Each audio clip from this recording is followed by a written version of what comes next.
Now, if we have a very strong belief in our subconscious mind, which to me is right here in the gut, that I'm not good enough and I don't deserve, then it's going to be extremely difficult for us to create a life that really works in all categories.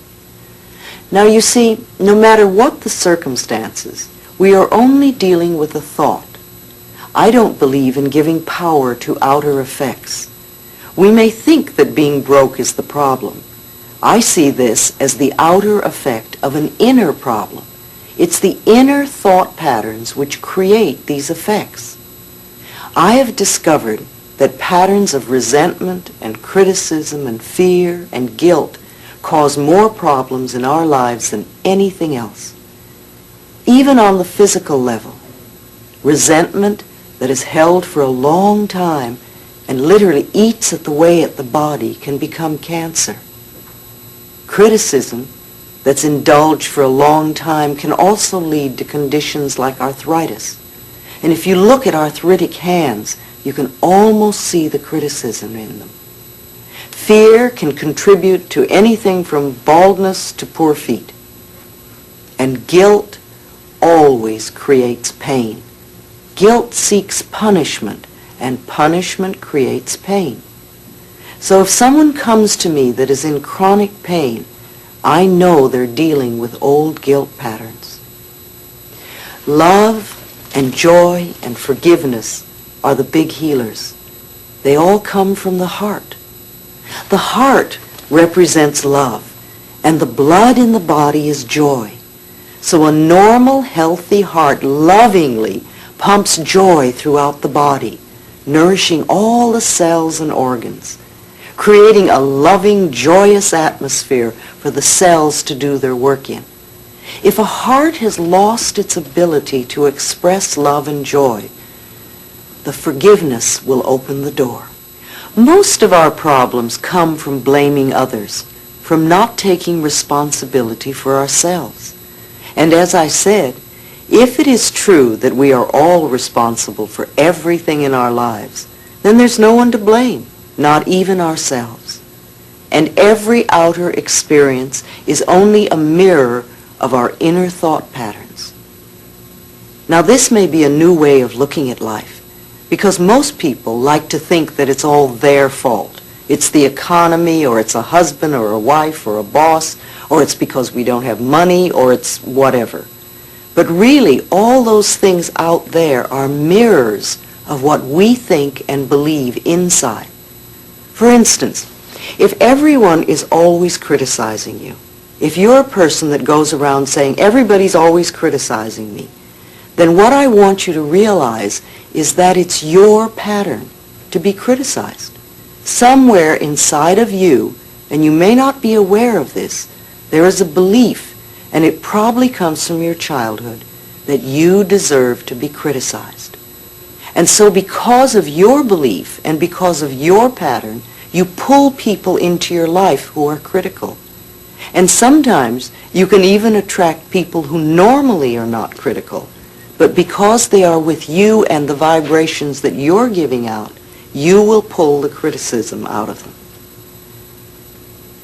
The other thing about this is, if people criticize you a lot, it's quite possible that you are very critical.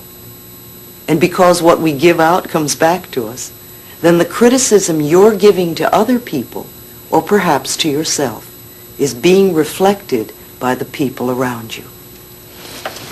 So one of the first things I like to do with people when there is a problem is to have them begin to say, I am willing to change the pattern in my consciousness that is creating this condition. I'm going to repeat that because it's very important.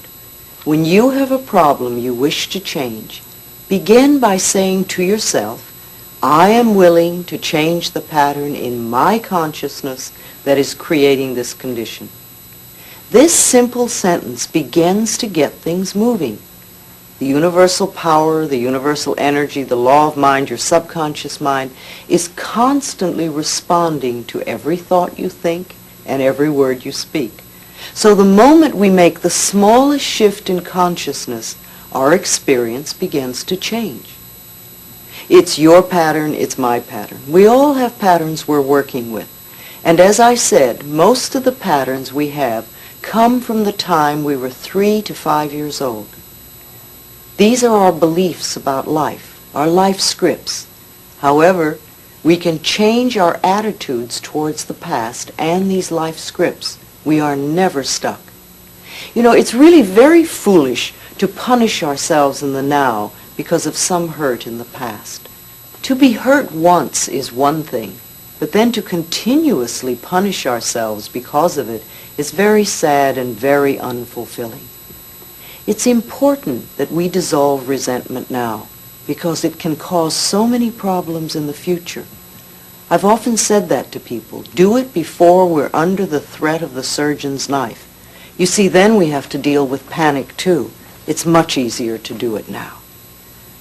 We have a choice of choosing to be a helpless victim and really believing it's all hopeless. And if we do, the universe will support us in that belief. And then all we do is go down the drain. Can you see how powerful we are? Our thoughts create our experiences. If I want to think that I'm unlovable, then I will be lonely for the rest of my life, because I will prove my beliefs. However, if I want to change that belief into thinking that I am always surrounded by love and my life is full and rich, then that is what my life will become. My life will have to become a mirror of my inner experiences. So one of the things we want to do is to begin to release the pain of the past, to let it go, and to be willing to forgive. Do you know, the Course in Miracles says that all illness comes from a state of non-forgiveness, and that whenever we are ill, we need to look around to see who it is we need to forgive. Now, this does not necessarily mean condoning poor behavior, because I agree there are many people who behave poorly. Forgiving means to release our stuff on it and let ourselves be free and the other person be free. We understand that the people who mistreated us are also in pain, that they are doing the best they can, coming from the knowledge and awareness and understanding that they have at that particular point in time and space.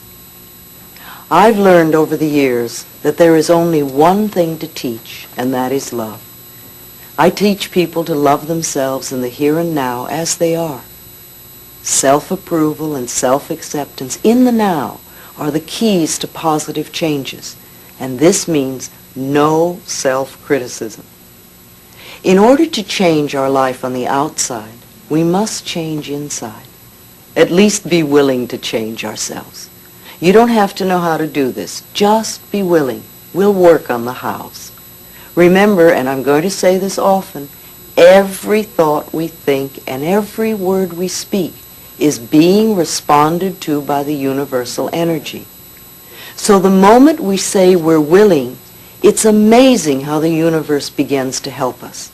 It brings us what we need. You see, there is a part of you that is ready to make an enormous change, and this is why you have created me in your life. With the use of this tape and the ideas I'm sharing with you, you have the opportunity to go over and over this tape, and each time